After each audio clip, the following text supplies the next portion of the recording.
What's going on, guys? This is Rob, and I imagine a lot of you are just kind of like, wow, what's going on here? Like, what is all this? What's this whole thing on the screen?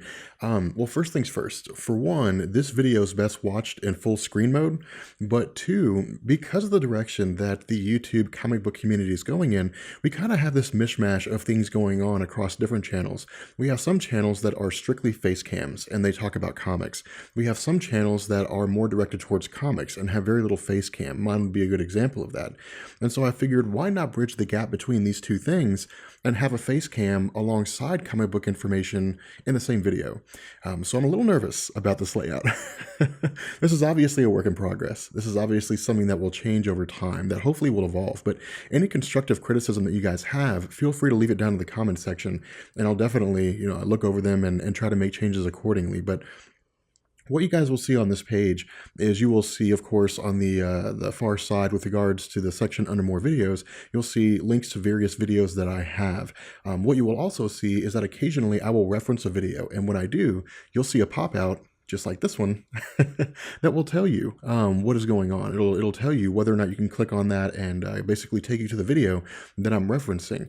What you'll also find down at the very bottom of the page are links to my Twitter, to Monster Cat Media, which is what I use for the music at the end of the videos, and you'll also see a link to my Patreon if you guys are interested in contributing to that, and of course the subscribe button that most everybody has. So.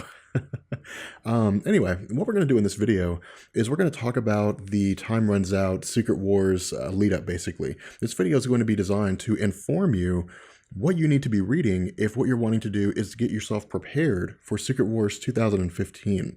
So what I've done here is I've made a few notes, and for the most part, we can basically kick things off with Marvel Now, with Jonathan Hickman's run of the Avengers and New Avengers. Now, Jonathan Hickman took over Avengers and New Avengers basically to lay the groundwork for Secret Wars, to basically set things on the path so that Marvel could implement this grandiose plan to reboot their multiverse. The Hickman run of Avengers is colloquially, I guess, referred to as Avengers Volume 5. That's basically what that is. New Avengers is New Avengers Volume 3. Now, the way the stories initially unfold, the brunt of things, the meat and potatoes with regards to the incursions, is covered under New Avengers. Now, for those of you guys who haven't seen my video on the incursions, which you can click that link to see it. New Avengers incursions were basically the way in which Marvel was rebooting their multiverse. What had happened here was that Black Panther in Wakanda was the first one to encounter an incursion. And an incursion is a circumstance whereby an Earth from an alternate reality will basically appear in the sky of another Earth in which it's about to crash into. Over the course of 8 hours, they'll move closer and closer, and then when that 8-hour deadline passes, the Earths will crash into one another. If both Earths collide, both the realities are destroyed. If one of the Earths is destroyed, then both realities survive, except the one reality is just simply one Earth less. It doesn't have an Earth on it. And so what we find here is that as a result of this incursion, and of course there's other things that go into it, again, this is just kind of a run over here, we see that Black Panther brings the Illuminati back together again. And so what happens over the course of these initial issues, leading up to issue number 17 or 18, I think, of New Avengers, is that for the most part, the Illuminati are just trying to find a way to end the incursions peacefully. And what's really cool here about this is when we see a lot of the incursions taking place. This is when we see a lot of the alternate realities, a lot of the different versions of the Illuminati. We see, for example, versions of the Illuminati that are composed of different members than the one on Earth 616, some of which have Dr. Doom as part of the Illuminati, some of which have Magneto and Charles Xavier, one of which is actually, I guess, numbered Earth 4 million and something or other. I can't remember the exact numerical designation, but this is effectively a universe whereby all the Marvel heroes were basically killed off, and in their place came the Great Society, which is basically the DC universe inside the Marvel universe, is pretty much what this is. But again, this is to set the groundwork. This is to get us familiarized with what's going on in the Marvel Universe. That somewhere along the line in the multiverse, that an Earth had been destroyed. And because that Earth had been destroyed, there had basically been an aftershock. There had been a chain reaction, and its reality was destroyed. And so because of this, it left a void in the multiversal space, in the multiversal landscape. And so what literally started happening is different Earths started bumping into each other. And again, their reality started being destroyed. And so so what we find is the Illuminati begin to kind of panic here. They begin to try to freak out and try to find a way to end the incursions. One of the ways in which they choose, with Captain America wielding it, is the Infinity Gauntlet. Now, the Infinity Gauntlet is initially successful at ending one incursion, but the result is that all of the Infinity Gems, with the exception of the Time Gems, shatter. The Time Gem itself actually disappears. It's presumably lost in time. And so what happens is the Illuminati begin experimenting with more, nefarious actions. They basically begin contemplating the idea of using violence, of wiping out other Earths. Now, Captain America is initially against this. He's avidly against the idea of killing people. As far as he's concerned, there has to be a better way to end the incursions than the loss of life. And so what happens is that because Captain America is effectively outvoted by pretty much everybody, Captain America's mind is wiped of the entire incursions event, and he's basically sent back to his normal life. And Dr. Stephen Strange is the one that actually ends up doing this. Now, all this really comes to a head with the Original Sin event, and this is basically the reason why Original Sin happened. This was pretty much Marvel giving us the reason. Original Sin also gave us Silk, which I would go as far as to say may have been one of the big reasons why we got Original Sin, but there were other ways to write Silk in. Original Sin really seemed to basically revolve around the idea of Captain America and setting the stage for the Avengers. What happens here is that, as we know with our Original Sin series, which again, you can click the link down there and you're welcome to go and check it out, is that Captain America had been exposed to the Eye of the Watcher alongside a multitude of other superheroes, and as a result, he was basically blasted with everything that the Watcher had seen in reference to him, which included Doctor Strange wiping his memory of the incursions, and so he basically recalled everything. And so what happens here is we begin to pick up with the whole idea of Avengers. Now, Avengers had been going on. Avengers Volume 5, the early stories were Avengers World, but this is really where the Avengers and the new Avengers start to cross paths and start to bump heads. Captain America's attitude here is that if the Illuminati are effectively going through and they're wiping out worlds, if they're going through and they're killing people for the purpose of trying to end the incursions, then he's basically branded them as traitors. He's basically said that because of the actions they're committing, that they're no longer, a superhero group. They're basically a rogue group of vigilantes. And so what this does is it sort of brings an end to the early stories, to the incursion event, so to speak, with regards to Marvel Comics, and it kicks off time runs out. And this is what you're hearing whenever Marvel says in 8 months time runs out, in 2 months time runs out. This basically begins to chronicle what happens after the events of Captain America labeling the new Avengers, the Illuminati, as traitors and then pursuing them accordingly. This is when we see the design and I guess the implementation of the multiversal Avengers, where the Avengers basically begin traversing the multiverse to try to find a way to end the incursions. This is when we start getting into the Ivory Priests a little more, the Black Priests a little more, when we begin to get a little more into the Ivory Kings and different things like that. And of course, we'll get far more in depth into this once we get closer to the Secret Wars event and we begin to see the conclusion of Time Runs Out. But this is basically a circumstance whereby everything is leading up to the Secret Wars thing. Now, for the most part, there came a point during the Time Runs Out event where there was basically a very large lull period. There was a point at which not a whole lot happened that seemed very interesting. It was important, but the problem was that there wasn't a whole lot of action. There was a lot of dialogue and a lot of discussion. This was largely the events that took place after Infinity. One of the big things, and of course, if you want to see the video about Infinity, you're welcome to click the link, which will take you over to Benny's channel. He's actually got the complete story for Infinity.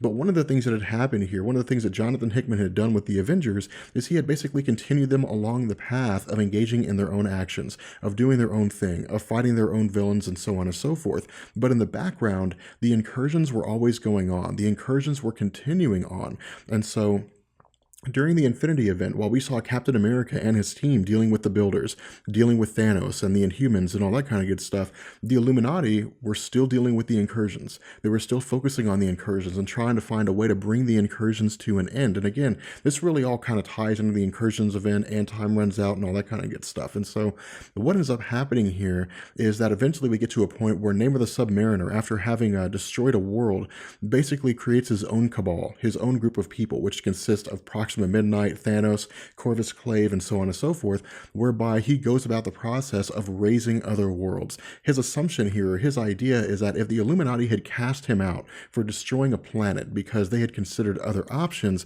then he was going to destroy the planets on his own, because as far as he was concerned, he was really the only member of the Illuminati that had the gumption to do what was necessary to preserve the multiverse.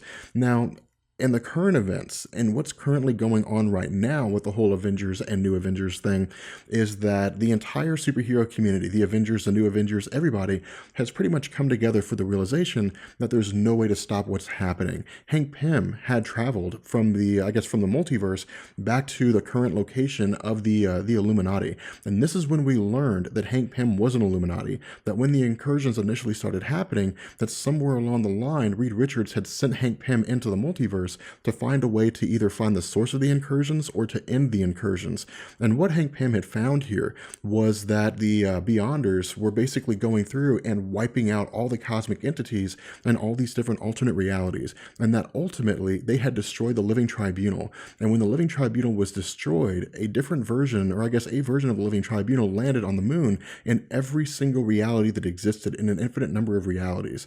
And so as it stands right now, for pretty much all the cosmic entities are gone, all the Celestials are gone, the only, cosmic entity that exists out there right now is the one above all, and we have no earthly clue what's going on there. We haven't heard word one about the one above all. We have no clue what's taking place. What was also taught to us, and again, I have a link to the Beyonders in our video down below, is that the Beyonders have either initiated this set of incursions, have initiated the entire incursion event, or they were there when it began happening and are really looking at it as more of an experiment. We're not 100% sure about this, and the reason why is because the other half of this equation is Doctor Doom. What had happened here was that there was an incursion that had taken place on the planet Earth, whereby, the map makers, which again is part of our incursion discussion, we're not going to go too far into them, but they had arrived at the planet Earth. But suffice it to say, without getting in too deep, Doctor Doom had basically taken a piece of this alternate Earth, which was destroyed, and began to analyze it. And as a result, he had effectively mapped the multiverse. And so what he intended to do was travel back to the source point, back to the origination of the incursions, and find out how it all started, and presumably maybe stop it from actually happening in the first place. But ultimately what happens here is that he's taken by Molecule Man, by Owen Reese, to the space beyond the Marvel multiverse. Think of it as though the Marvel multiverse exists inside of a cup, and that he had been taken beyond this cup. He had been taken outside of this cup to the space outside of it. And it seems, as far as what Jonathan Hickman is telling us, that perhaps Doctor Doom was the cause of the incursions in the first place, that he basically created a paradox. Again, there's a lot of questions that are kind of unanswered here, but these are the questions that'll be answered once we get closer to the start of Secret Wars. This is one of the reasons why I haven't done a video on Time Runs Out yet, because I really didn't want to present a video to you guys and say there's just a lot of things we don't know, and kind of leave them up in the air and go from there. Now again, all this stuff is covered up to the current run of Avengers and New Avengers. And what I'll have down in the comments section is a list of the trade paperbacks as well as the individual issues, so you can actually go through in reading order and read the events as they happen accordingly. In addition to Hickman's run of Avengers and New Avengers, there's also a couple stories that I would suggest, a couple characters that I would suggest you check out. And the reason why is because these are characters that are going to continue on into Secret Wars, but they're also very important in terms of where they stand and their new creation. The reason for this is because with Thor Corps, for example, we know there's going to be a virtual, a mishmash of all these different Thors from all across the Marvel landscape, from all across the multiverse. As far as we've been told, every single Thor that's ever existed that we've ever seen, some of whom we actually haven't seen, are going to be part of this Thor Corps. And so I would highly suggest that you check out the current all-new version of Thor if you haven't already. And again, I have a video about that version of Thor that you're welcome to look at if you'd like to. In addition to this, I would also highly suggest that you check out all new Captain America. And the reason why is because while this isn't necessarily the highest selling book that Marvel has going on, it's kind of important because we'll most likely see Sam Wilson continuing the role of Captain America going into Secret Wars. And so once Secret Wars starts, if we begin referencing Sam Wilson and you don't know his backstory, it'll become very confusing. But again, we'll do a character discussion about him as well. So we'll try to make sure that everything makes sense once Secret Wars starts. But there's also a few other things, Miles Morales and so on and so forth. But like I said, I'll try to do a video on each one of these things so that you can go into Secret Wars fully prepared on the off chance that getting Captain America comics just isn't for you. With that being said, this was fun. This was actually a pretty cool thing. I really hope you guys enjoyed it. Let me know again how you guys feel. Any constructive criticism you guys have is something that I'll take to mind and analyze it and see what kind of changes I can make to make this whole thing better. But with that being said, I will catch you guys later. Peace. standing all by myself in the shadows, surrounded by the silence seeping in, alone with my thoughts, no one to follow.